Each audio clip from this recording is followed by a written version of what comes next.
Alright, we're back here at my machine and playing with our 2.8 4-barrel manifold.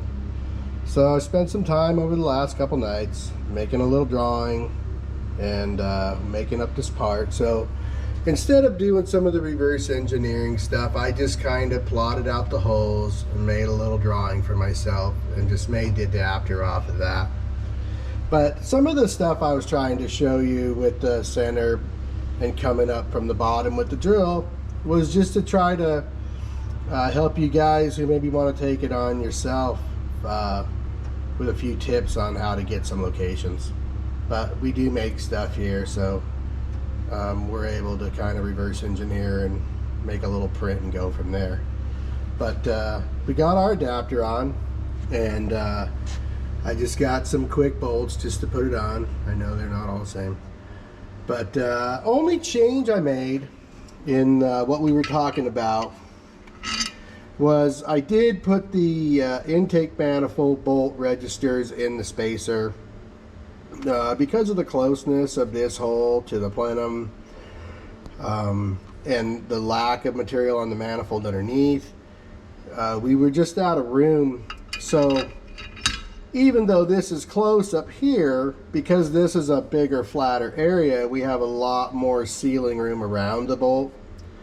And that was kind of the decision that was made, or the reason the decision was made to move the loading area of the manifold bolts into the spacer. So, other than that, got it cleaned up. We had to comment, guy wanted to see it be a little cleaner. So we got her cleaned up. I did plug the EGR hole. This is just a 3/8 pipe, and I didn't have to drill or anything. I just tapped it, put it in there till it went below the surface, just barely. And this is a 74 manifold. The part number is hiding under here. And because the 75, maybe 75, I don't know, the early ones off the Mustang 2s have a round hole here. Really easy to plug. The ones I think off the later Rangers, they have kind of a cast molded shape that comes out farther this way, so they'd be a little more difficult to plug. If you were going to build an adapter, you might have to have some extra material come out here. And then this hole here, it goes into oil. We got the compressor going again. All right, I got that compressor off. So anyway, just giving you a little bit of an update on this thing. I'm still waiting for my spacer to get the 4160. I thought I was going to get that today, but I didn't get it. Probably won't get it till middle of next week, maybe at this point. So I was hoping to show it to you guys all done.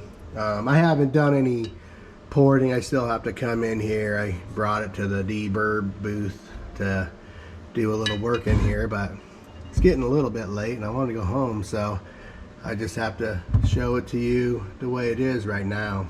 But this is how far we've got. I think it's going to work really well.